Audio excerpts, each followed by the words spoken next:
আমি বক্তব্য খুব হালকাভাবে নিচু আওয়াজে দিব, যেন আমার বক্তব্য শুনে কেউ মনে না করে যে আমি তাকে শত্রু ভেবে বা তাকে ছোট করার জন্য বলছি, তা নয়। আল্লাহে আল্লাহর কসম, আল্লাহে আল্লাহর কসম, শুধু কোরআন এবং হাদিসে কি আছে এবং কোরআন এবং হাদিসের সঠিক ব্যাখ্যাটা কি সেটা মানুষকে জানানো ইলমি আমানত। সেই ইলমি আমানত থেকে আমাদের যে বিষয়গুলো নিয়ে বর্তমানে আলোচনা পর্যালোচনা হয় তার উপর ভিত্তি করে আমি যতটুকু বুঝি, আমরা যতটুকু সঠিক মনে করি ততটুকু উল্লেখ করার চেষ্টা করা। এর মধ্যে কারো প্রতি আক্রমণ করা, কারো প্রতি বিদ্রুপ করা সেটা কখনোই উদ্দেশ্য নয়। শুধু নিছকভাবে কোরআন এবং সহিহ হাদিসের ব্যাখ্যাটা তুলে ধরা সালাফে সালেহিনের বুঝ অনুযায়ী। হাদিসের সারমর্ম কি? জামাতবদ্ধ জীবনযাপন ফরজ। জামাত বিচ্ছিন্ন ব্যক্তিকে হত্যা করা যায়। জামাত বিচ্ছিন্ন ব্যক্তির মৃত্যু হয় জাহিলিয়াতের মৃত্যু। জামাত বিচ্ছিন্ন ব্যক্তি ইসলাম থেকে বের হয়ে যায়। তাহলে আমি যে বিষয়কে বলবো যে এটা জামাতবদ্ধ জীবনযাপন, যেটাকেই বলি না কেন, আমি যদি আজকে বলি যে সালাফি কনফারেন্সে আসা মানে জামাতবদ্ধ জীবনযাপন করা, তাহলে আমার এই কথাটা তখনই ঠিক হবে যখন এই চারটা বাক্য এই সালাফি কনফারেন্সে আসার ওপর প্রয়োগ করা যাবে।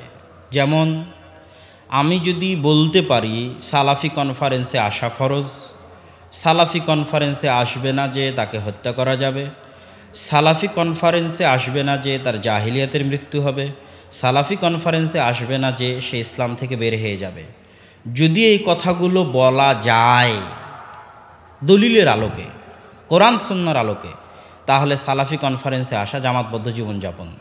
আর যদি এই কথাগুলো বলা না যায় তাহলে সালাফি কনফারেন্সে আসা নেকির কাজ, জ্ঞান অর্জনের কাজ, কিন্তু জামাতবদ্ধ জীবনযাপন নয়। কথা মনে হয় আমার বুঝতে পারেননি আপনি। সালাফি কনফারেন্সে আসা নেকির কাজ, জ্ঞান অর্জনের কাজ, কিন্তু জামাতবদ্ধ জীবনযাপন নয়। আরও উদাহরণ দিয়ে বলি, আমি যদি বলি জামিয়া সালাফিয়াতে ভর্তি হওয়া ফরজ, জামিয়া সালাফিয়াতে যে ভর্তি হবে না সে জামাত বিচ্ছিন্ন এবং তাকে হত্যা করা যাবে। জামিয়া সালাফিয়াতে যে ভর্তি হবে না সেই ব্যক্তির মৃত্যু জাহিলিয়াতের মৃত্যু হবে। জামিয়া সালাফিয়াতে যে ভর্তি হবে না সে ইসলাম থেকে বের হয়ে যাবে। যদি এই কথাগুলো বলা যায় তাহলে জামিয়া সালাফিয়াতে ভর্তি হওয়া, জামিয়া সালাফিয়ার সাথে থাকা জামাতবদ্ধ জীবনযাপন। আর যদি এই কথাগুলো বলা না যায় তাহলে জামিয়া সালাফিয়াতে ভর্তি হলে নেকি হবে, যে কোনো মাদ্রাসায় ভর্তি হলে নেকি হবে, জ্ঞান অর্জন করলে নেকি হবে, কিন্তু জামিয়া সালাফিয়ায় ভর্তি হওয়া জামাতবদ্ধ জীবনযাপন নয়। কথা যদি না বুঝাতে পারি সেটা আমার ব্যর্থতা।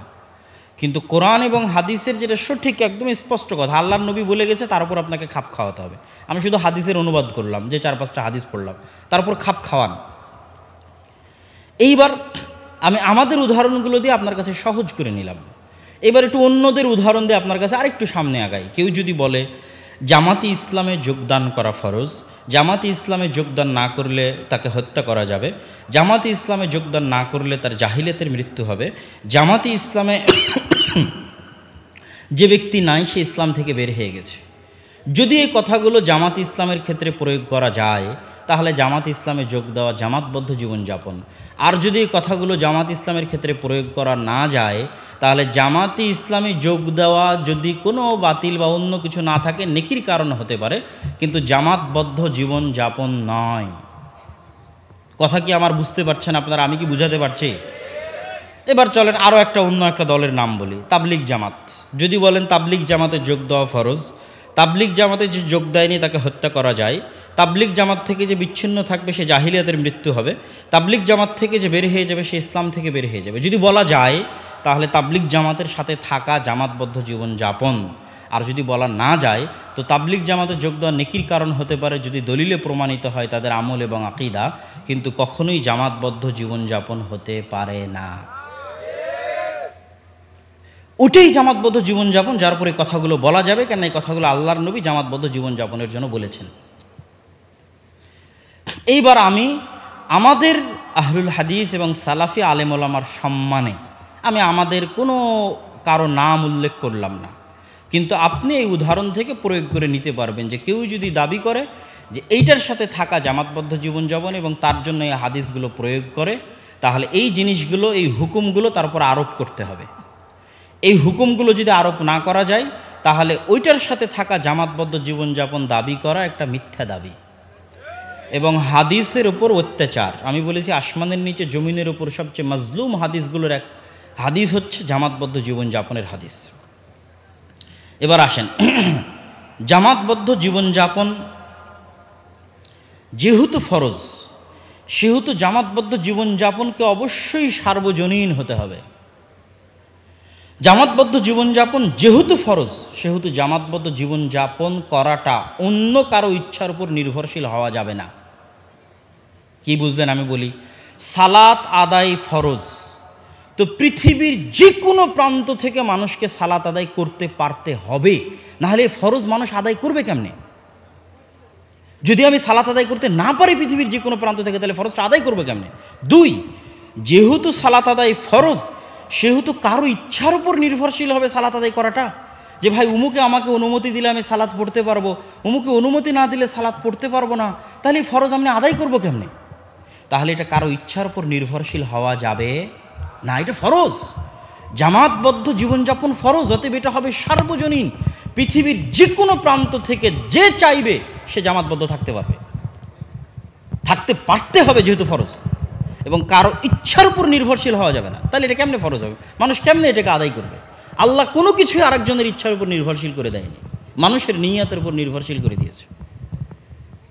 যেগুলো মানুষের ব্যক্তিগত ইবাদত, সেগুলো আল্লাহ মানুষের নিয়তের উপর নির্ভরশীল করে দিয়েছে। আপনি সিয়াম রাখলে আপনাকে কেউ আটকাতে পারবে না, আপনি সালাত আদায় করলে আপনাকে কেউ আটকাতে পারবে না।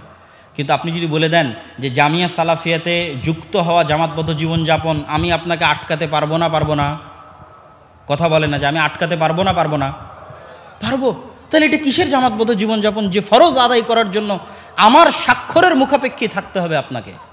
বুঝেননি মনে হয় আপনি। এটা কিসের জামাতবদ্ধ জীবনযাপন যে ফরজ আদায় করার জন্য আপনি আমার মুখাপেক্ষী হবেন? এ কোন আল্লাহর বিধান, এ কোন রসুলের বিধান? যেই ফরজ বাস্তবায়ন উনি বলে দিলেন, আর ওই ফরজ বাস্তবায়ন করার জন্য আমাকে মানুষের ইচ্ছার নির্ভরশীল হতে হবে? আমি তো আল্লাহর বান্দা, আল্লাহর গোলাম। কেন আল্লাহ আমাকে স্বাধীনভাবে জামাতবদ্ধ হতে দিবেন না? কেন দিবেন না? কেন অন্যের ইচ্ছার উপর নির্ভরশীল করে রাখবেন? এটা অযৌক্তিক। তাহলে অবশ্যই জামাতবদ্ধ জীবনযাপনকে সার্বজনীন হতে হবে, এবং জামাতবদ্ধ জীবনযাপনকে কারো বাপের পৈতৃক সম্পত্তি বানানো যাবে না,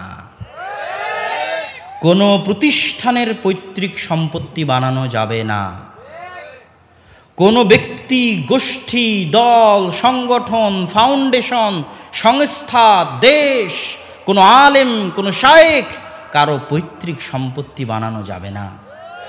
এটা বান্দার সাথে আল্লাহর সম্পর্ক, জামাতবদ্ধ জীবনযাপন। বান্দা চাইলেই পারবে জামাতবদ্ধ জীবনযাপন করতে। কিভাবে পারবে? রাসূল সাল্লাল্লাহু আলাইহি ওয়াসাল্লামের হাদিস থেকে আমি দলিল দিব, একদম বক্তব্য সারমর্ম, দুইটা মানে 10 থেকে 15 মিনিট সময় লাগবে এই বক্তব্য আপনার বুঝতে, এত সহজে আমি আপনাকে বুঝিয়ে দেব।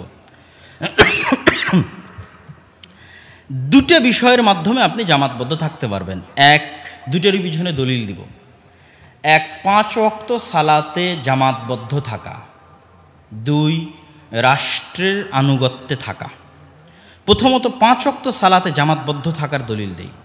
আবু দারদা রাদিয়াল্লাহু তাআলা আনহু থেকে বর্ণিত, তিনি বলেন, সামি'তু রাসূলুল্লাহ সাল্লাল্লাহু আলাইহি ওয়াসাল্লাম মা মিন সালাসাতিন ফি ক্বরিয়াতিন, এমন কোনো গ্রাম, এমন কোনো মরুভূমি যেখানে মাত্র 2 জন থেকে 3 জন মুসলমান বাস করে, এমন কোনো গ্রাম, এমন কোনো মরুভূমি, এমন কোনো জঙ্গল, এমন কোনো দ্বীপ যেখানে 2 থেকে 3 জন মুসলমান বসবাস করে, তাদের উপর ফরজ যে তারা আজান এবং ইকামত দিয়ে জামাত কায়েম করবে। আল্লাহর নবীর হাদিস। যদি তারা এই ফরজ বিধান বাস্তবায়ন না করে, যে কোনো একটা গ্রামে, কোনো একটা শহরে 2 জন মুসলমান আছে কিন্তু আজান ইকামত দিয়ে জামাত কায়েম করছে না, তাহলে পালবিহীন ভেড়াকে যেভাবে নেকড়ে বাঘে খেয়ে ফেলে, এই জামাত বিচ্ছিন্ন ব্যক্তিকে ওইভাবে শয়তান খেয়ে ফেলবে। আল্লাহর নবী সরাসরি জামাতের কথা বলেছেন, ফাআলাইকা বিল জামাআহ, তোমাকে 5 ওয়াক্ত সালাতের জামাতে অংশগ্রহণের মাধ্যমে জামাতবদ্ধ থাকতেই হবে। রাসূল সাল্লাল্লাহু আলাইহি সাল্লামের হাদিস। আরেকটি হাদিস শুনেন, ইন্না শাইতানা যিবুল ইনসান কাযিবিল গানাম ফাইয়াকুম ওয়াশআব ওয়া আলাইকুম বিল জামাআহ ওয়াল আম্মাহ ওয়াল মসজিদ। রাসূল সাল্লাল্লাহু আলাইহি ওয়াসাল্লাম বলছেন, শয়তান মানুষের জন্য নেকড়ে বাঘের মতো। নেকড়ে বাঘ যেভাবে জামাত বিচ্ছিন্ন ছাগলকে খেয়ে ফেলে, শয়তান ওইভাবে জামাত বিচ্ছিন্ন মানুষকে খেয়ে ফেলবে। অতএব আমি তোমাদেরকে আদেশ দিয়ে যাচ্ছি, তোমাদেরকে মসজিদের সাথে সম্পৃক্ত থাকার জন্য, বিল মসজিদ, ফালাইকুম বিল মসজিদ, তোমাদেরকে আমি আদেশ দিয়ে যাচ্ছি তোমরা মসজিদের সাথে সম্পৃক্ত থাকো 5 ওয়াক্ত সালাতে। 2 জন মুসলমান হলেও আজান এবং ইকামত দিয়ে জামাতে সালাত আদায় করো। রাসূল সাল্লাল্লাহু আলাইহি সাল্লামের এই 2টা হাদিস জ্বলন্ত প্রমাণ যে জামাতবদ্ধ জীবনযাপনের সর্বনিম্ন স্বরূপ হচ্ছে 5 ওয়াক্ত সালাতে জামাতে মসজিদে আদায় করা। মসজিদবদ্ধ জীবনযাপন জামাতবদ্ধ জীবনযাপনের স্বরূপ। কেন? মসজিদবদ্ধ জীবনযাপন সার্বজনীন।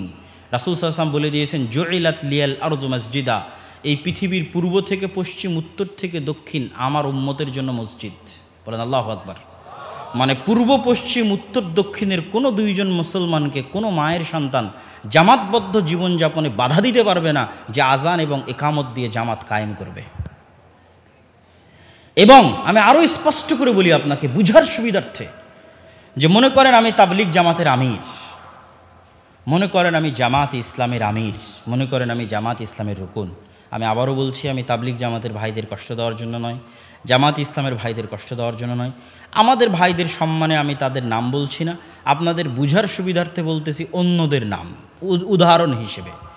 কেউ যদি এই দলগুলোর আমির হয়, রুকুন হয়, এবং সে যদি মসজিদবদ্ধ না থাকে, 5 ওয়াক্ত সালাতে মসজিদবদ্ধ না থাকে, তাহলে সে জামাতবদ্ধ নয়।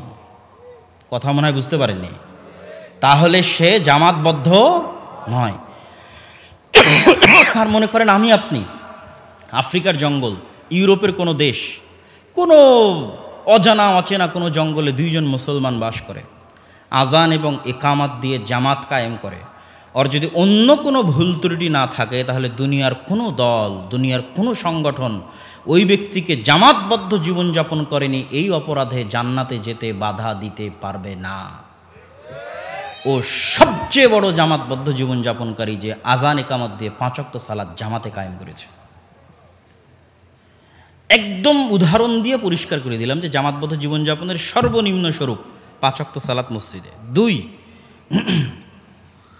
রাষ্ট্রের আনুগত্য। মুসলমানের জান ও মালের নিরাপত্তা রক্ষার খাতিরে কেন্দ্রীয় শাসন ব্যবস্থার অধীনে থাকা ইসলামের দৃষ্টিতে ফরজ। 1 সেকেন্ডের জন্য নেতাবিহীন থাকা যাবে না। মানে রাষ্ট্রীয় ক্ষমতা সম্পন্ন নেতাবিহীন 1 সেকেন্ডের জন্য থাকা যাবে না। থাকলেই নিরাপত্তার অধপতন হবে, রক্ত প্রবাহিত হবে, মা বোন ধর্ষিতা হবে, যেমনটা সিরিয়াতে হচ্ছে, যেমনটা লিবিয়াতে হচ্ছে, যেমনটা ইয়েমেনে হচ্ছে। তারা রাষ্ট্রীয় নেতার বিরুদ্ধে অস্ত্র উত্তোলন করেছে।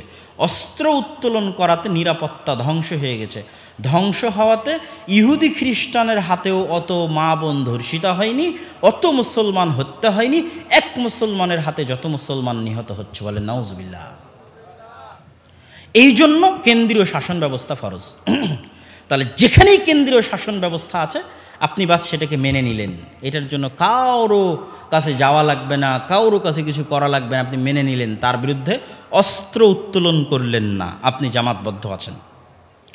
রাষ্ট্রের অধীনে জীবনযাপন করা সার্বজনীন, সবার পক্ষে সম্ভব।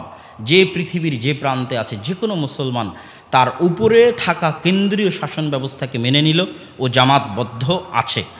এবং জামাতবদ্ধ থাকার এটা সর্বোচ্চ স্তর। আপনি চলমান বর্তমান যে ফাসেক রাষ্ট্র আছে, তথা আমাদের মুসলিম রাষ্ট্রগুলো এখন ফাসেক রাষ্ট্র, এগুলো একটাও ইসলামী খেলাফার আদলে চলে না। ইসলামী খেলাফার ওপর গতকাল না গত কয়েকদিন আগে পাতিরাতে আমি বক্তব্য দিয়েছিলাম, এবং আর একটা হচ্ছে ইয়েতে ব্রাইদে বক্তব্য দিলাম, যেখানে বলেছি যে 5 ওয়াক্ত সালাত মানে ইসলামী রাষ্ট্র নয়। যে একটা ইসলামী রাষ্ট্রের সবাই 5 ওয়াক্ত সালাত আদায় করে, এটা ইসলামী রাষ্ট্র নয়। একটা ইসলামী রাষ্ট্রের সবাই পর্দা করে, এটাও ইসলামী রাষ্ট্র নয়। ইসলামী রাষ্ট্র কোনটা? এগুলো তো থাকবেই, কিন্তু মৌলিকভাবে ইসলামী রাষ্ট্র কোনটা? যেই রাষ্ট্র তার শতভাগ নাগরিককে সমানভাবে ন্যায়পরায়ণতা, ন্যায় বিচার, সততা দিতে পেরেছে, ওটা ইসলামী রাষ্ট্র। তা আমাদের এগুলো তো ইসলামী রাষ্ট্র নয়, এগুলো তো ফাসিক রাষ্ট্র। এখানে না দিন আছে, না ধর্ম আছে, না এখানে মানুষের ন্যায় বিচার আছে। কিন্তু এই ফাসিক রাষ্ট্র জামাতবদ্ধ জীবনযাপনের স্বরূপ হতে পারে যতক্ষণ এই ফাসিক রাষ্ট্রকে আপনি কাফের না বলছেন, যতক্ষণ এই ফাসিক রাষ্ট্রকে আপনি দারুল কুফুর না বলছেন, যেটা দারুল কুফুর হয়ে গেছে, এর যে নেতা সে কাফের হয়ে গেছে, এটা ওপেন ঘোষণা দিয়ে বলতে হবে। তবেই আপনি আর একটা 10 জন 15 জন মিলে জামাতবদ্ধ জীবনযাপনের স্বরূপ দাঁড় করাতে পারবেন। তবেই আপনি আর একটা দায়িত্ব নিয়ে বলতে পারবেন যে হ্যাঁ, আমার এটা জামাতবদ্ধ জীবনযাপন, আমি এটার নেতা, তোমরা আমার আনুগত্য করো, তোমরা আমার কথা শোনো। এটা কখন বলতে পারবেন? তখনই বলতে পারবেন যখন এই রাষ্ট্রকে আপনি কাফের রাষ্ট্র বলে দিবেন, এই রাষ্ট্রের নেতাকে কাফের বলবেন, এই রাষ্ট্রকে দারুল কুফর বলবেন। কিন্তু যখন এই রাষ্ট্রকে দারুল কুফর বলবেন না, এই রাষ্ট্রের নেতাকে কাফের বলবেন না, ফাসিক মুসলিম বলবেন, ফাসিক মুসলিম রাষ্ট্র বলবেন, আবার আপনি 10-15 জন মিলে বলবেন যে না, আমার এটা জামাতবদ্ধ জীবনযাপন, সেটা জামাত ইসলামী হোক, সেটা তাবলিগ জামাত হোক, আর যেই হোক, তখন সবচেয়ে বড় সমস্যা কী দাঁড়াবে জানেন? রাসূল সাল্লাল্লাহু আলাইহি ওয়াসাল্লাম বলেছেন, একই এলাকায় একই সাথে 2 জন যদি নেতৃত্বের দাবিদার হয়, আনুগত্যের দাবিদার হয়, রাষ্ট্রীয় ক্ষমতার দাবিদার হয়, জামাতের দাবিদার হয়, তাহলে আর একজনকে তোমরা হত্যা করো। এখন কোথায় যাবেন? একই সাথে একই জায়গায় একই এলাকায় রাষ্ট্রীয় ক্ষমতার দাবিদার, জামাতবদ্ধ জীবনযাপনের দাবিদার, ইমারাতের দাবিদার একের অধিক ব্যক্তি হতে পারবে না। যদি আমি আজকে এখানে একটা নতুন ইমারত খুলতে চাই, আল ইমারা আল ইসলামিয়া বে আফগানিস্তান, এরকম আজকে আমি আবদুল্লাহ আজকে এখানে নতুন একটা ইমারত খুলবো আপনাদেরকে নিয়ে, আল ইমারা আল ইসলামিয়া বে বাংলাদেশ, এটা কখন খুলতে পারবো? আপনাদের কাছে বায়াতও নিতে পারবো, আপনারা আমার অধীনে আমার অনুসরণও করতে বাধ্য, আমার সাথে জিহাদও করতে বাধ্য। এটা কখন করতে পারবো? যখন আমি ওপেন ঘোষণা দিব এই রাষ্ট্র কাফের, এই রাষ্ট্রের নেতা কাফের। বুঝেননি মনে হয় আমার কথা? এটা যদি আমি ওপেন ঘোষণা না দিতে পারি, তাহলে এটা তো আমার মুনাফিকি।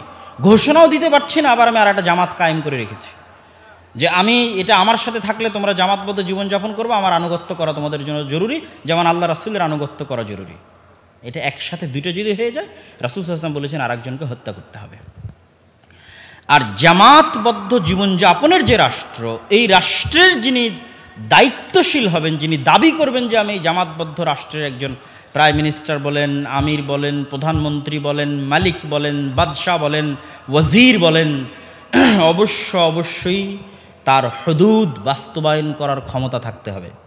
হদ জারি, চুরি করলে হাত কাটতে পারবে, জেনা করলে রজম করতে পারবে, এটা থাকতে হবে। এটা ছাড়া ইসলামের ইতিহাসে গত 1400 বছরে পাওয়া যায় না যে কারো কাছে এরকম রাষ্ট্র ক্ষমতা নাই, হুদুদ বাস্তবায়ন করার ক্ষমতা নাই, আর সে জামাতবদ্ধ জীবনযাপনের দাবিদার হয়ে আছে এবং মানুষের আনুগত্যের দাবিদার হয়ে আছে। এটা ইসলামের ইতিহাসে গত 1400 বছরে পাওয়া যায় না। এবার আমি আমার বক্তব্যের শেষের দিকে চলে আসি। তাহলে আমাদের অবস্থান কি? অনেক সময় অনেকেই ভুল বুঝে যে আমরা হয়তো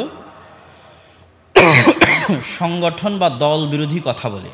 না, ওয়াল্লাহে আমরা সংগঠন বা দল বিরোধী নই, কখনোই না। আমি বক্তব্যের শুরুতে আপনাকে উদাহরণ দিতে দিতে জামিয়া সালাফিয়ার কথা বলেছি, উদাহরণ দিতে দিতে সালাফি কনফারেন্সের কথা বলেছি, জামাত ইসলামের কথা বলেছি, তাবলিগ জামাতের কথা বলেছি। যদি 3টা বা 4টা শর্ত আমরা পূরণ করতে পারি, তাহলে যে কোনো প্রকার দল সংগঠন করলে ইসলামের জন্য নেকি হবে। সেই 3-4টা শর্ত কি? নির্দিষ্ট কোনো দল বা সংগঠনকে জামাতবদ্ধ জীবনযাপনের মানদণ্ড মনে করা যাবে না। নির্দিষ্ট কোনো দলের জন্য জামাতবদ্ধ জীবনযাপনের হাদিসগুলো প্রয়োগ করা যাবে না। প্রয়োগ করলে এটা আল্লাহর নবীর উপর অযথা মিথ্যা অপবাদ দেওয়া হবে, শুধু হাদিসগুলোকে বিকৃত করা হবে, অযথা হাদিসগুলো নিয়ে টানাছাড়া করা হবে। সবাই করছে। জামাত ইসলামের ভাইরাও জামাতবদ্ধ জীবনযাপনের বই লিখেছে, তারা তাদের দলে যুক্ত হওয়াকে জামাতবদ্ধ জীবনযাপন বলেছে। তাবলিগ জামাতের মধ্যে যখন 2 ভাগ হয়ে গেল, মাওলানা সাদ কান্ধেলেবি, তখন তার অনুসারীরা বড় বড় বই লিখলেন জামাতবদ্ধ জীবনযাপনের উপর, আর তাবলিগ জামাতের সাথে থাকাকে জামাতবদ্ধ জীবনযাপন বললেন। এভাবে সবাই যদি আমরা আমাদের সাথে থাকাকে জামাতবদ্ধ জীবনযাপন বলি, তাহলে সব মুসলমান হত্যার যোগ্য অপরাধী। বুঝেননি মনে হয়? সব মুসলমান কিসের যোগ্য অপরাধী? হত্যার যোগ্য অপরাধী, আল্লাহর নবীর হাদিস অনুযায়ী। সুতরাং এই পাগলামি করা যাবে না, এই পাগলামি থেকে আমাদের বের হয়ে আসতে হবে। এবং দল সংগঠনের যিনি নেতা হবেন, যেমন জামিয়া সালাফিয়ার প্রধানকে শেখ আব্দুর রাজ্জাক বিন ইউসুফ, শেখ আব্দুর রাজ্জাক বিন ইউসুফ যদি বলে যে আল্লাহর নবী এটা বলেছে যে তোমরা আমার অনুসরণ করলে আল্লাহ রাসূলের অনুসরণ হবে, আমার অনুসরণ না করলে যে মারা যাবে ও জাহিলিয়াতের মৃত্যু হবে, আমার অনুসরণ না করে যে চলবে তার এই হবে তার এই হবে, এটা যদি শেখ আব্দুর রাজ্জাক বিন ইউসুফ বলে তাহলে এটা বেদাত হয়ে যাবে। এটা খুবই দুঃখজনক। উনি আব্দুর রাজ্জাক বিন ইউসুফের কথা তখনই বলতে পারবে যখন উনি রাষ্ট্র ক্ষমতার মালিক হবে। বুঝেননি মনে হয় আমার কথা? উনি যেদিন ক্ষমতা পেয়ে যাবে সেই দিন বলতে পারবে যাই তোমরা আমার অনুসরণ না করলে সবগুলোর জাহিলিয়াতের মৃত্যু হবে, বলতে পারবে।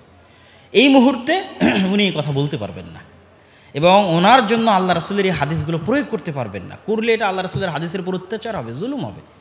এটা ভারত উপমহাদেশের শুধু না, কিভাবে এটা তৈরি হয়েছে আমি সেটাও বলবো। দল সংগঠনের উপর ভিত্তি করে পরস্পরের ভ্রাতৃত্বের মানদণ্ড তৈরি করা যাবে না এবং নির্দিষ্ট কোনো দলকে ফেরকায়ে নাজিয়া মনে করা যাবে না।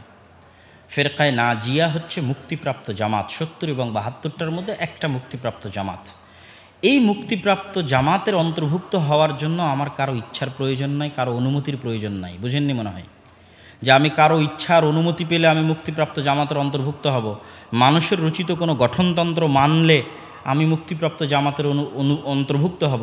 মানুষের রচিত কোনো ফরম পূরণ করলে আমি মুক্তিপ্রাপ্ত জামাতের অন্তর্ভুক্ত হব। যদি এটা আমরা বলি তাহলে ইসলাম মিথ্যা, আল্লাহর নবী মিথ্যা, রাসূল সাল্লাল্লাহু আলাইহি ওয়াসাল্লাম মিথ্যা, আল্লাহ সুবহানাহু ওয়া তাআলা মিথ্যা। এটা হতে পারে না যে একজন মানুষ মুক্তিপ্রাপ্ত জামাতের অন্তর্ভুক্ত হবে আর তার জন্য তাকে আমার রচিত গঠনতন্ত্র মানতে হবে, আমার রচিত ফরম তাকে পূরণ করতে হবে। এটা হতে পারে না। তাহলে মুক্তিপ্রাপ্ত জামাতের অন্তর্ভুক্ত কে হবে? যারা আকীদা এবং যারা আমল পৃথিবীর যে কোনো প্রান্তে সাহাবীদের মতো হবে, তাবিদের মতো হবে, সালাফে সালেহিনের মতো হবে, শিরক মুক্ত থাকবে, বেদাত মুক্ত থাকবে, ওকে কেউ বাধা দিতে পারবে না জান্নাতে যেতে, কেউ না, পৃথিবীর কেউ না। ও মুক্তিপ্রাপ্ত জামাতের অন্তর্ভুক্ত। যেমন পৃথিবীর যে কোনো এক কোনায় বসে মানুষ যদি উচ্চারণ করে দেয় মুখে আশহাদু আল্লা ইলাহা ইল্লাল্লাহ ওয়া আশহাদু আন্না মুহাম্মাদার রাসূলুল্লাহ, আমি সাক্ষ্য দিচ্ছি আল্লাহ সুবহানাহু ওয়া তাআলা ব্যতীত কোনো মাবুদ নেই, মুহাম্মদ সাল্লাল্লাহু আলাইহি ওয়াসাল্লাম আল্লাহর রাসূল এবং তার বান্দা, সে মুসলমান না? মুসলমান না। দুনিয়ার আর কারো অনুমতির প্রয়োজন আছে আর মুসলমান হতে? যদি আর কারো অনুমতির প্রয়োজন হয় তাহলে আল্লাহ সুবহানাহু ওয়া তাআলা মিথ্যা, তার নবী মিথ্যা। ভাই, আমি ইসলাম গ্রহণ করব, জান্নাতে যাব, আর তার জন্য ডাইরেক্ট আল্লাহর সাথে কানেকশন না হয়ে কোনো মানুষের তৈরি কিছু আমাকে মানতে হবে, এটা হতে পারে না। তাহলে আমি ফিরকায়ে নাজিয়ার অন্তর্ভুক্ত হতে চাই, এর জন্য আমাকে কারো অধীনস্থ হতে হবে, এটা হতে পারে না। আপনি ফিরকায়ে নাজিয়ার অন্তর্ভুক্ত হতে পারবেন আপনার আকীদা দিয়ে, আপনার আমল দিয়ে। বাস, আপনার আকীদা এবং আমল যদি বিশুদ্ধ হয়, সাহাবীদের মতো হয়, তাবিদের মতো হয়, আপনি পৃথিবীর যে প্রান্তেই থাকেন না কেন আপনি ফিরকায়ে নাজিয়ার অন্তর্ভুক্ত। এই জিনিসগুলো মেনে যদি আমিও বলি যে আসেন আজকে আমরা 10 জন 15 জন মিলে একটা দাওয়াতি কাজ করি, যেমন জামিয়া সালাফিয়াতে একজনে চলে না, 10 জন 15 জন মিলে চলে। একটা ফাউন্ডেশন তো আর একজনে চলে না, 10 জন 15 জন মিলে চলে। যদি এই শর্তগুলো বাস্তবায়ন করা যায় তাহলে তখন মাদ্রাসার সাথে, ফাউন্ডেশনের সাথে, দলের সাথে, সংগঠনের সাথে, একটা লাইব্রেরির সাথে কোনো পার্থক্য থাকবে না। এগুলো সবগুলো কি ভাই? ফাউন্ডেশন কি, মাদ্রাসা কি, দল কি, সংগঠন কি, একটা লাইব্রেরি কি, ওয়াসিলাতুম মিন ওয়াসাইলিদ দাওয়া, এইগুলো সবই দাওয়াতি কাজ করার একটা মাধ্যম। কথা কি আমার বুঝতে পারছেন? এগুলো প্রত্যেকটাই যদি এই জিনিসগুলো বাধ্য না করে মানুষকে, যে কেউ, তাহলে এগুলোর মধ্যে কোনো পার্থক্য নাই। এগুলোর যে যেটার মাধ্যমে পারবে করবে, ও নেকি অর্জন করবে। এবং আপনাদেরকে আরও একটা জিনিস বলে যাই, ঐক্যবদ্ধ হওয়া। আমাদের অনেকেই বলে যে ঐক্যবদ্ধ কেন হচ্ছে না, ঐক্যবদ্ধ হওয়ার মূলনীতি কী? আমি যত বেশি পরিমাণ এই জিনিসটা নিয়ে গবেষণা করেছি, আমার কাছে তখনই এটি স্পষ্টভাবে ফুটে উঠেছে, রাষ্ট্র ক্ষমতা ছাড়া, লাঠি ছাড়া ঐক্যবদ্ধ হওয়ার কোনো রাস্তা পৃথিবীতে নাই। লাঠি লাগবে, লাঠি। লাঠি নাই, ঐক্যবদ্ধ হওয়া নাই। এক মায়ের 5 সন্তানকে আপনি একসাথে রাখতে পারবেন না লাঠি ছাড়া, পারবেন?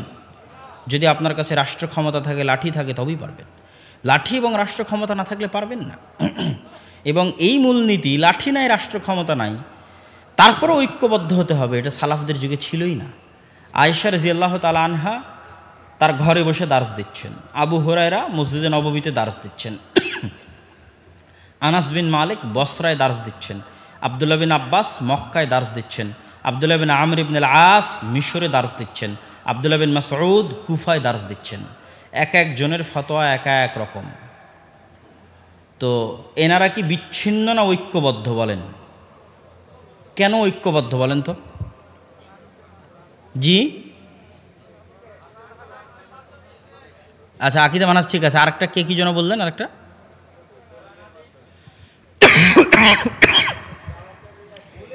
এক রাষ্ট্রীয় ক্ষমতার অধীনে তারা জীবনযাপন করছে।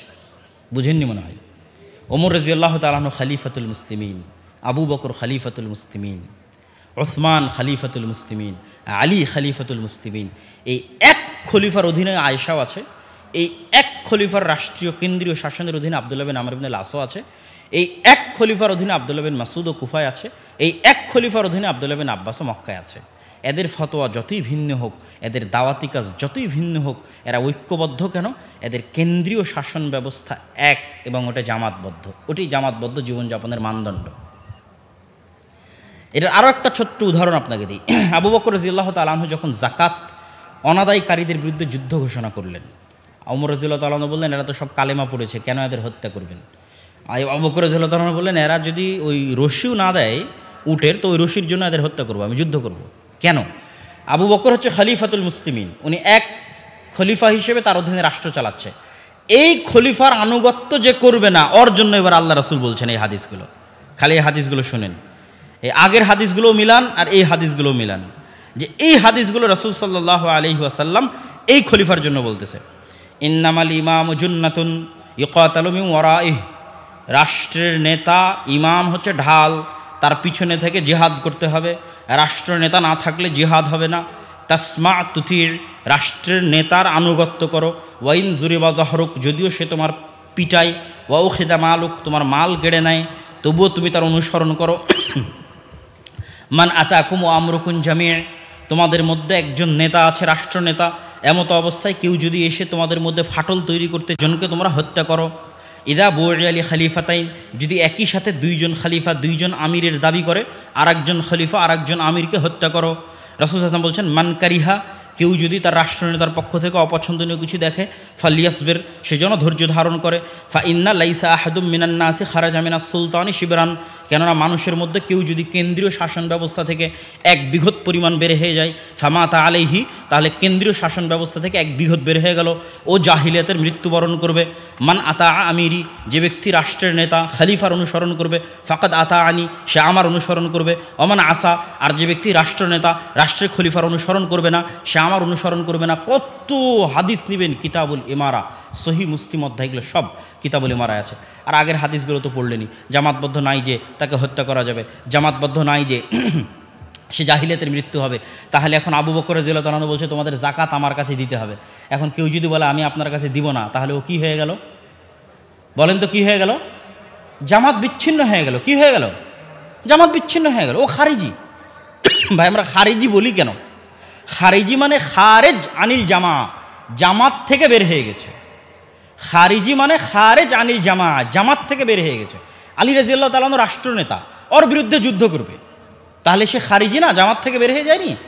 ওর উপরে হাদিসগুলো প্রয়োগ হবে, ওর উপর আমিরের হাদিস প্রয়োগ হবে, ওর উপর জামাতবদ্ধ জীবনযাপনের হাদিস প্রয়োগ হবে, আর ওকে হত্যা করা যাবে। কত দলিল নিবেন? কিন্তু ওই যে ভিন্ন ভিন্ন ফতোয়া দিচ্ছে, ভিন্ন ভিন্ন দাওয়াতি কাজ করছে, এরা সব ঐক্যবদ্ধ আছে। ইমাম বুখারী রাহিমাহুল্লাহ আহমদ বিন হাম্বালের ছাত্র, আহমদ বিন হাম্বাল শাফির ছাত্র, ইমাম বুখারীর ছাত্র মুসলিম।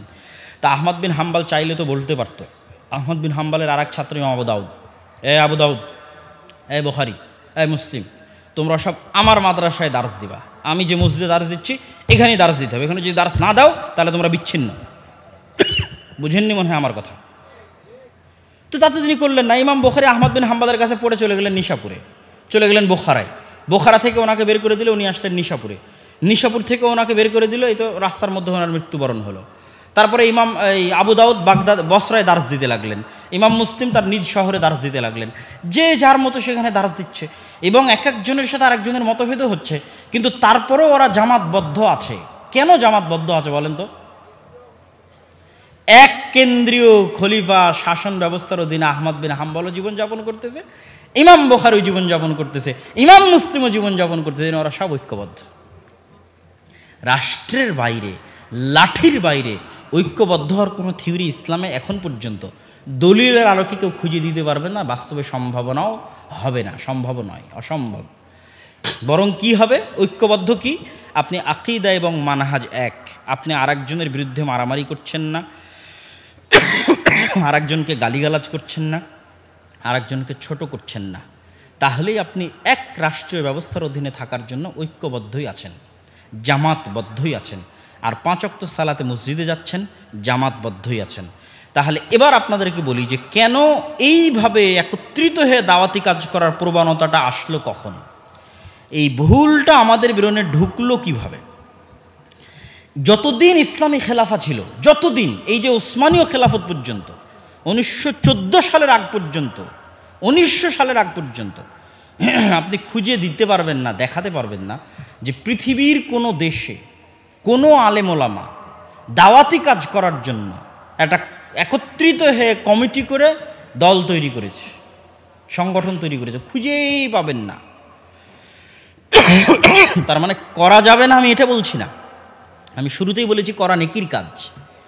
তাহলে অতীতের 1300 বছরে পাবেন না কেন? ওই 1300 বছরে শাসন ক্ষমতা এক ছিল, তখন মানুষ এটা কল্পনাও করতো না যে শাসন ক্ষমতা থাকতে জামাতবদ্ধ জীবনযাপনের জন্য আমাকে আলাদা কিছু করতে হবে, শাসন ক্ষমতা থাকতে জামাতবদ্ধ জীবনযাপনের জন্য আমাকে আরেকজনের হাতে কাছে যেতে হবে এবং তাকে নেতা মানতে হবে। এটা কল্পনার বাইরে, আউট অফ সেন্স। আমরা কত বড় বেদাতে লিপ্ত আছি যে যেটা সালাফে সালেহিনরা কল্পনাও করতো না, খুঁজেও পাবেন না যে আহমদ বিন হাম্বাল কখনো বলেছে যে এই এখনকার খলিফা তো কোরআনকে আল্লাহর বাণী মানে না, আল্লাহর সৃষ্টি মানে, অতএব আসো তোমরা সব, আমি হচ্ছি তোমাদের রাষ্ট্রনেতা, আমি জামাতের ঘোষণা দিলাম, এরা সব জামাত বিচ্ছিন্ন, যে আমার সাথে থাকবে এরা সব জামাতবদ্ধ। খুঁজেই পাবেন না, এটা তাদের আউট অফ সেন্স, তাদের চিন্তার বাইরে। আমরা এখন যে প্রবলেম ফেস করতেছি এটা তাদের চিন্তার বাইরে। এটা আসলো কেন ভাই? ইসলামিক খেলাফা যখন ধ্বংস হয়ে গেল, তারপর থেকে আর ইসলামিক খেলাফা প্রতিষ্ঠিত হলো না এবং পৃথিবীতে গণতান্ত্রিক বিপ্লব আসলো। গণতন্ত্র মানে কি? বহুদলীয় রাজনীতিকে গণতন্ত্র বলে।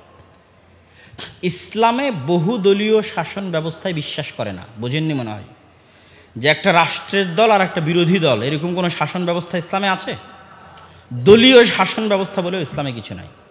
ইসলামে আছে খলিফা, আর খলিফার সাথে শুরা, দেশের বড় বড় জ্ঞানী মানুষ নিয়ে উনি শুরা করে পরামর্শ করে দেশ পরিচালনা করবে, এবং যতদিন উনি হকের উপর আছে ওনাকে কেউ সরাতে পারবে না। তাহলে সারা পৃথিবীতে আমেরিকা প্রচার করলো বহুদলীয় গণতান্ত্রিক রাজনীতি। এতে সুবিধা কি? যখন যে দলকে ব্যবহার করা প্রয়োজন তখন সে দলকে ব্যবহার করতে পারবে। এক দলকে 5 বছর পর ওকে আবার পরিবর্তন করার আমার জন্য চান্স আছে, তো কিন্তু ফেলে দিলাম, এটা কর নাহলে ফেলে দিলাম। তখন ভয় বলবে ঠিক আছে আমি এটা করতেছি, আমাকে আরও 5 বছর সুযোগ দেন। তথা প্রতি 5 বছর পর আপনাকে পাল্টানোর আমার কাছে চান্স আছে। এই চান্স কে ছাড়ে? বিশ্ব মোড়ল কোনোদিন ছাড়বে এত বড় চান্স? এই জন্য বিশ্ব মোড়ল চাইবে সব জায়গায় গণতন্ত্র চলুক, 2-3টা করে দল থাক, যখন যে দলকে আমি চাইবো কিনে নিব আর ক্ষমতায় বসিয়ে দেব। এই বহুদলীয় গণতন্ত্র যখন আসলো তখন মুসলমানেরাও দেখলো যে আমরাই গণতান্ত্রিক বিশ্বে যদি টিকে থাকতে চাই, যেখানে এক দল আর এক দলের সাথে মারামারি করতেছে, দলীয় কার্যক্রম চলতেছে, এখানে দলীয় কার্যক্রম ছাড়া, সাংগঠনিক কার্যক্রম ছাড়া সরকারকে চোখে ফেলা যায় না, সরকারকে কিছু বলা যায় না, তাহলে আমরা কি করব? চলো আমরাও দল সংগঠন করি। কথা কি আমার বুঝতে পেরেছেন? ইসলামিক খেলাফত চালু থাকা পর্যন্ত এটা আলেম ওলামাদের চিন্তার বাইরে ছিল। ইসলামিক খেলাফত পতনের পর এই গণতান্ত্রিক রাজনীতির প্রভাবে প্রভাবিত হয়ে সর্বপ্রথম যারা দায়িত্ব নিল এই কাজগুলো, ইখওয়ানুল মুসলিমিনের মতো যে সমস্ত দল ছিল তারা, তারপরে আরও বিভিন্ন দেশে বিভিন্ন অঞ্চলে বিভিন্ন রকমের দল এবং সংগঠনের উত্থান ঘটল। গণতান্ত্রিক রাজনীতিতে গণতান্ত্রিক দেশে নিজেদের দাবি দাওয়া তুলে ধরে সরকারকে মানানোর জন্য। এর বাইরে দাওয়াতি কাজের জন্য এই ধরনের সেন্স অতীতের আলেম ওলামা এবং অতীতের সালাফে সালেহিনদের মধ্যে কোনো দিন ছিল না। তাহলে আপনাকে সমস্যাটা বুঝতে হবে যে এই সমস্যার কারণে এটা তৈরি হয়েছে এবং এটা যুগের চাহিদা। আগে এরকম বড় মাদ্রাসা ছিল না, কিন্তু যুগের চাহিদায় এরকম বড় মাদ্রাসা হচ্ছে। আগে এরকম সিলেবাস ছিল না, কিন্তু যুগের চাহিদায় এরকম সিলেবাস হচ্ছে। তাহলে যুগের চাহিদায় আমাকে ওই কাজটা করতে হবে। তাহলে ওই কাজটা যদি আমি আল্লাহর সন্তুষ্টির জন্য করি এবং এই উল্টাপাল্টা কাজগুলো যদি না করি, যে আমার সাথে থাকলে তুমি জামাতবদ্ধ, আমার সাথে না থাকলে জাহিলিয়াতের মৃত্যুই, আল্লাহ নবীর হাদিসগুলো নিজের সাথে লাগানো, কিতাবুল ইমারা যে আনুগত্যের হাদিসগুলো সেগুলো নিজের সাথে লাগানো, এই ধরনের যে রাসূলের হাদিসের বিকৃতি, এই কাজগুলো যদি আমরা না করি, তাহলে আপনি ফাউন্ডেশন করেন, আপনি মাদ্রাসা করেন, আপনি লাইব্রেরি করেন, আপনি দল তৈরি করেন, আপনি সংগঠন তৈরি করেন, সবই সমান এবং সবই এক এবং সবই ওয়াসিলাতুন মিন ওয়াসাইল দাওয়াতি কাজের মাধ্যমে। আমি আমার বক্তব্য সারমর্ম করে শেষ করে দিচ্ছি। প্রথম বক্তব্য হচ্ছে জামাতবদ্ধ জীবনযাপন কি আমাকে বুঝতে হবে। জামাতবদ্ধ জীবনযাপন বোঝার জন্য আল্লাহর নবী যা বলেছে এটা কার ওপর প্রয়োগ করা যাবে দেখতে হবে। যদি আপনি এই ধরনের কিছুর উপর প্রয়োগ করেন, ফাউন্ডেশন, মাদ্রাসা, সংস্থা, দল, সংগঠন, তাহলে দুনিয়ার সব মুসলমান কাফের হয়ে যাবে, সব মুসলমান হত্যের যোগ্য হয়ে যাবে। আর এইরকম একটা ফরজ বিধান বাস্তবায়নের জন্য আমাকে মানুষের গঠনতন্ত্রের কাছে, মানুষের শাস্ত্রের কাছে, মানুষের ধর্মের কাছে আমাকে অধীনস্থ হতে হবে, যেটা ইসলাম দ্বারা যৌক্তিক নয়। তাহলে আমি জামাতবদ্ধ জীবনযাপন থাকবো কীভাবে? 5 ওয়াক্ত সালাতের মাধ্যমে জামাতবদ্ধ জীবনযাপন থাকবো। আর আমি রাষ্ট্রের আনুগত্যের মাধ্যমে জামাতবদ্ধ জীবনযাপন থাকবো, ফাসেক রাষ্ট্র হোক, পরিপূর্ণ ইসলামী খেলাফত হোক। এবং এই হাদিসগুলোকে, জামাতবদ্ধ জীবনযাপনের হাদিসগুলোকে, নেতার আনুগত্যের, খালিফার আনুগত্যের, আমিরের আনুগত্যের হাদিসগুলোকে জামাতবদ্ধ জীবনযাপনের জন্য, 5 ওয়াক্ত সালাতের জন্য, রাষ্ট্রের আনুগত্যের জন্য প্রয়োগ করব, অন্য কোথাও প্রয়োগ করব না। তাহলে এপারে কি হবে? তাহলে এপারে এই শর্তগুলো বাদ দিয়ে আপনি মাদ্রাসা করেন, ফাউন্ডেশন করেন, সংস্থা করেন, দল করেন, সংগঠন করেন, 10 জন মিলে আপনার এলাকায় একটা লাইব্রেরি করেন, 5 জন মিলে আরেকটা এলাকায় একটা জালসা করেন, কোনো কাজই একাই সম্ভব নয়, 5-10 জন মিলে করতে হবে। এগুলো সবগুলোর মধ্যে যদি আপনি এই উল্টাপাল্টা হাদিসের বিকৃতি না করেন, তাহলে এগুলো সবই সঠিক নিয়তের সাথে করলে, পরস্পরের মধ্যে বিদ্বেষ না রাখলে, নিজেরটাকেই একমাত্র ফেরকায় নাজিয়া দাবি না করলে, এগুলো কাজের মধ্যে নেকি আছে, যেমন আমরা করছি, যেমন অন্যরা করছে। সুতরাং আমরা কারো বিরোধী নই এবং আমরা কারো শত্রু নই এবং আমরা কারো বিরোধিতাও করি না। আমরা জাস্ট কোরআন এবং হাদিসের আলোকে যেটা সঠিক মাসালা সেটা তুলে ধরার চেষ্টা করি, যে কী সমস্যা তৈরি হয়েছে এবং সেই সমস্যা এক্সাক্ট কোথায়, সেটার সমাধান কী। এই এক্সাক্ট সমস্যা তুলে ধরে এক্সাক্ট সমাধানও আজকের আলোচনায় বলে দিলাম। যারা পরবর্তীতে আলোচনা দেখবেন, অনলাইনে দেখবেন, মিডিয়ায় দেখবেন, যে যেখান থেকে দেখেন, আমি সকলকে অন্তরের অন্তরস্থল থেকে অনুরোধ করব, আপনারা কখনোই এই বক্তব্যটাকে আপনার নিজের বিরুদ্ধে নেবেন, এবং এই বক্তব্যকে নেবেন কোরআন এবং হাদিসের ব্যাখ্যা হিসেবে। এটা হচ্ছে ইলমের আমানত। আমি যেটা জানি, যেটা সঠিক মনে করছি, এটা বলে দেওয়া আমার ওপর খরচ। বড় বড় আলেম ওলামা যেটাকে সঠিক মনে করছে, এটা বলা আমার ওপর খরচ। সেই খরচ বিধান পালন করতে গিয়ে হাজার হাজার মানুষকে এই হাদিসগুলোকে পথভ্রষ্ট করা হচ্ছে, এই হাদিসের বিকৃতি করা হচ্ছে। সেই জায়গা থেকে আবার কেউ হয়তো এক ধাপ এগিয়ে এই ধরনের যে দাওয়াতি কাজ চলছে, বিভিন্ন কিছুর মাধ্যমে 10 জন 15 জন একত্রিত হয়ে এগুলোর বিরুদ্ধে বলছে। দুটোর মধ্যে একটা সামঞ্জস্য করে কোনটা সঠিক সেটা তুলে ধরার চেষ্টা করেছি। আল্লাহ সুবহানাহু ওয়া তাআলা আমাদের কবুল করুক। আল্লাহুম্মা আমিন। বক্তব্য শেষ করব, আমার পরে আর কোনো বক্তা নাই। আগামীকাল ফজরের আজান হবে 4:57 আজান হওয়ার পরপরই সালাত শুরু হবে। শেখ হাসানুল বান্না মাদানী তিনি ফজরের সালাতে ইমামতি করবেন এবং তারপরে ফজরের সালাতের পর দার্সে কোরআনে তিনি আলোচনা করবেন। তারপরে আমাদের কিছু আনুষ্ঠানিকতা আছে। আগামীকাল সকালে দার্সে কোরআনের পরে কিছু প্রশিক্ষণ আছে, প্রশ্নোত্তর পর্ব আছে, সব কিছু এই প্যান্ডেলে অনুষ্ঠিত হবে। আরও যদি কোনো অনুষ্ঠান থাকে দিনী ভাইদের সাথে পরিচিতি পর্ব, সেগুলো হবে ইনশাল্লাহ। তারপরে জুমার খুতবা হবে এবং জুমার খুতবায় সকলে উপস্থিত থাকার চেষ্টা করবেন। আর যে বইগুলোর ঘোষণা আমরা আগেও দিয়েছি, নতুন করে দেওয়ার প্রয়োজন নাই। ফিকুস সালাফ, সিলসিলা সহিহা, মিন্নাতুল বারি, সদাচরণ, এই বইগুলো, মাসিক আল ইতিসাম, এগুলো সবগুলোকে মূল্যায়ন করার চেষ্টা করবেন। এবং মসজিদের যে ঘোষণা আপনাদের জন্য দেওয়া আছে, সেটা সবসময় দানের স্টলে হোক, স্টেজে হোক, আপনারা সেই নামগুলো লেখাতে পারবেন।